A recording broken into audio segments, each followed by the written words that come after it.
আসসালামু আলাইকুম রহমতুল্লাহ। বন্ধুরা, আমি দীর্ঘদিন একটা কথা চিন্তা করছিলাম যে জাতীয় মসজিদ বাইতুল মোকাররমের বাথরুমগুলো নিয়ে একটা ভিডিও ছাড়বো, যাতে সাধারণ মানুষ, দেশের জনগণ যারা ভুক্তভোগী তারা দেখতে পারে এবং জানতে পারে যে এখানে কি হচ্ছে।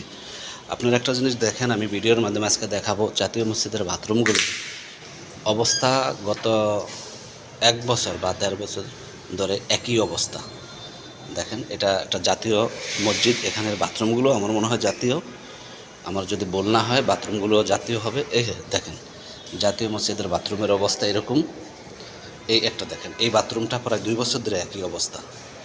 বাথরুমগুলোর অবস্থা খুব বেহাল অবস্থা। এখানে আসলে দেখার মতো কেউ নেই আমার মনে হচ্ছে। আমি আরও কিছু বাথরুম দেখাচ্ছি আপনাদেরকে।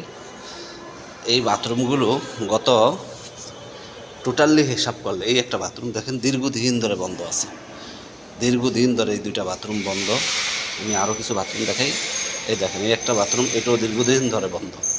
তো জাতীয় মসজিদের বাথরুম যদি এরকম হয়, এখানে আসলে টাকা পয়সা অর্থার কোনো অভাব নেই। কিন্তু এখানে দেখেন, এই একটা বাথরুমের অবস্থা। আমি আশা করব আমার এই ভিডিওর মাধ্যমে যারা দেখবেন তারা জিনিসটা শেয়ার করবেন এবং কমেন্টস বিভিন্ন রকমভাবে সহযোগিতা করার পরে সহযোগিতা করবেন, যাতে সাধারণ মানুষ দেখতে পায়। দেখেন জাতীয় মসজিদের বাথরুমের অবস্থা। এই বাথরুমগুলো দীর্ঘদিন, আমি কয়দিন বলবো একটা সুনির্দিষ্ট সংখ্যা বলতে পারবো না, কারণ এটা অনেক দিন ধরে এই অবস্থা। ইনশাল্লাহ আশা করব এর মাধ্যমে, ভিডিওর মাধ্যমে এটার যারা রক্ষণাবেক্ষণ বা সংশ্লিষ্ট কর্তৃপক্ষ যারা আছে তারা দেখবে।